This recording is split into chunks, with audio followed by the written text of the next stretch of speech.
ഗലാത്യർ 6:17.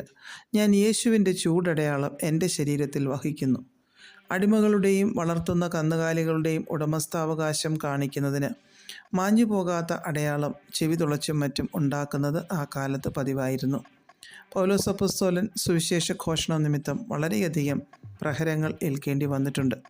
അതിൻ്റെ ചില മായാത്ത പാടുകൾ ശരീരത്തിലുള്ളതിനെ യേശുക്രിസ്തുവിൻ്റെ അടിമ എന്ന സ്ഥാനത്തിൻ്റെ അടയാളമായി അദ്ദേഹം കരുതുന്നു. പൗലോസ് അപ്പോസ്തലൻ തൻ്റെ സുവിശേഷ ഘോഷണ കാലഘട്ടത്തിൽ അനുഭവിച്ചതുപോലെയുള്ള വേദനകളും പങ്കപ്പാടുകളും മറ്റാരും അനുഭവിച്ചിട്ടുണ്ടാവില്ല. ഇതൊക്കെയും സന്തോഷത്തോടെ അദ്ദേഹം അനുഭവിച്ചു. ജീവനോടെ ശേഷിച്ച് തൻ്റെ ഓട്ടം തികയ്ക്കുന്നത് വരെ നിലനിൽക്കാൻ സാധിച്ചത് ദൈവകൃപ ഒന്നുകൊണ്ട് മാത്രമാണ്.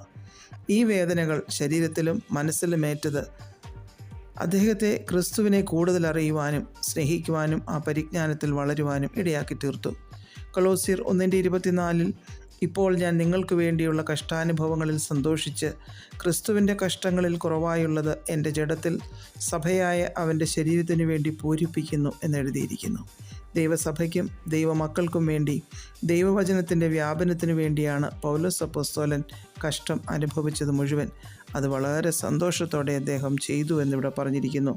നമ്മുടെ ജീവിതത്തിൽ ദൈവനാമത്തിനു വേണ്ടി നിൽക്കുന്നതിൽ, ചെയ്യുന്നതിൽ, അതിനാൽ അനുഗ്രഹിക്കപ്പെടുന്നതിൽ, വേദനിപ്പിക്കപ്പെടുന്നതിലൊക്കെ നമുക്ക് സന്തോഷിക്കുവാൻ കഴിയട്ടെ. കാരണം അതൊക്കെ നമ്മുടെ ഹൃദയത്തിൽ ദൈവത്താൽ കാണപ്പെടുന്ന ചൂടടയാളമായി മാറ്റപ്പെടും. യെശയ്യാവ് 44:5 ഞാൻ യഹോവയ്ക്കുള്ളവനെന്ന് ഒരുത്തൻ പറയും എന്നെഴുതിയിരിക്കുന്നു.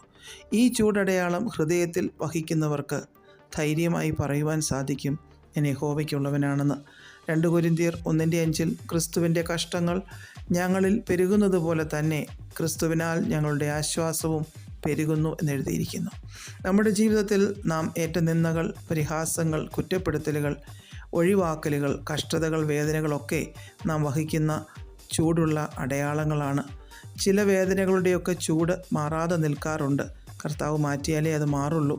ആ ചൂടനുഭവിക്കുമ്പോഴൊക്കെ അതിൻ്റെ മധ്യത്തിൽ നമ്മെ നടത്തിക്കൊണ്ടുവന്ന നാഥന് നാം നന്ദി പറയണം.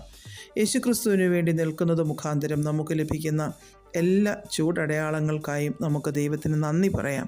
അത് മുഖാന്തരം നാം ദൈവമക്കളാണെന്ന് ലോകമനുഷ്യർ അറിയുവാൻ ഇടയായിത്തീരട്ടെ. പ്രാർത്ഥിക്കാം. പ്രിയ പിതാവേ, അങ്ങേക്ക് വേണ്ടി അന്ത്യത്തോളം നിലനിൽക്കുവാൻ ഞങ്ങളെ സഹായിക്കണമേ. യേശുക്രിസ്തുവിൻ്റെ നാമത്തിൽ ആമേൻ. God bless us all.